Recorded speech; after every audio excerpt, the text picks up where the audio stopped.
Bonnie and Clyde, me and my girlfriend. Doing 85 when we ride, trapping this world of sin. Born as a ghetto child, raised in this whirlwind. Come on, our childhood years, recalling tears, heart laced with venom. Smoking shirt, drinking malt liquor, Father forgive us. Me and my girlfriend, hustling, fell in love with the struggle. Hands on the steering wheel.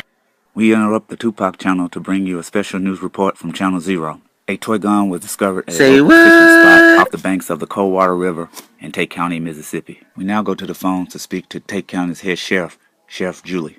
This fishing spot is notorious for all kinds of items surfacing after the flooding season, like blow dolls and dozies. Damn, Pitt. Flooding season? Damn it, Sheriff Pitt. Julie, this is not out of the ordinary? Unfortunately, this is not uncommon. There have been a lot of items washing up on these banks for years. You name it, it has been found.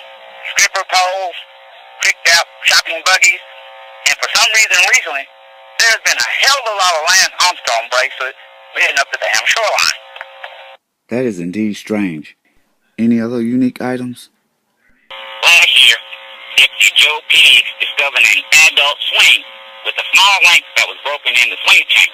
He plans to repair I told it Pitt, and sell it on throw it away eBay. in the Mississippi River, Sheriff not Julie. the Coldwater River. You mean there's a market for that kind of stuff here in the Bible Belt of the South? Why, hell yes. These Bible-thumping dealers are the king and queen of the Kiki Kingdom. Praying is not the only reason that they get down on their knees, if you understand my meaning. Really?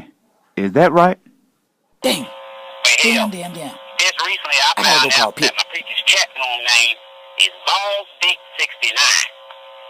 I am left totally speechless, Sheriff. Well, at least I know how to increase my chances of winning the Journalist of the Year award.